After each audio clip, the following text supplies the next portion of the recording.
I saw the movie Food Inc. and it's really got me thinking about the health of our food system. Oh no, don't tell me you're going to become one of those culinary Luddite food snobs. I didn't say I was going to become anything. I'm just growing more aware of where my food comes from. That's all. You know, all the talk about locavores and a so-called omnivore's dilemma is just an elitist plot to make us all eat more vegetables. I don't think so. They showed in the movie about how they soak hamburger meat in ammonia because it's so full of bacteria. Don't be fooled. Ammonia is actually good for you. It also goes well with ketchup and mustard. I was also reading about how they feed chickens and turkeys arsenic to help them grow faster and to fend off disease because they were so crowded and covered in poop. I heard that poultry birds like arsenic. It's like a dessert to them. But the arsenic stays in their system and ends up in the meat. There is a good chance your Thanksgiving turkey was full of arsenic. I don't mind. If it makes the chickens grow faster, maybe it will help me with my bodybuilding regimen. Besides, if there is a company that is producing harmful food, it will be punished by the free market and go out of business. There are actually only a few mega companies in charge of the entire food system. 80% of beef in the US is processed by 4 companies. I don't care. One company's genetically engineered seeds account for over 80% of corn and soy acreage in the US. They have the best genetic engineers.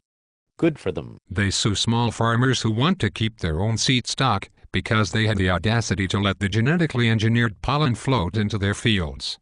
Maybe they should use fans to keep the pollen out of their fields. Most of the small farmers that get sued can't afford the lawyers and they lose their farms.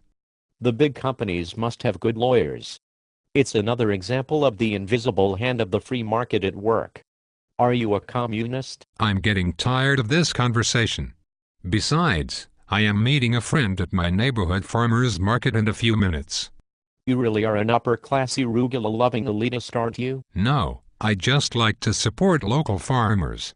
Did you know that the average grocery store vegetable travels 1,500 miles to its point of purchase? Think about all the oil that takes. So you hate the farmers in New Zealand? No, I would just rather support farmers in our own community. They've actually become my friends. So you hate the produce guy at the grocery store? No. This isn't about hating anyone. It's about being responsible and healthy. So are you calling me irresponsible? You really are full of yourself, aren't you? Look, it's really simple. I just like knowing where my food comes from. I even turned my lawn into a vegetable garden. You did what? I dug up my lawn and planted cabbage, onions, and all kinds of other vegetables. It's lovely. You've got to be kidding me. I suppose next you're going to get chickens and goats. Actually, I already have chickens.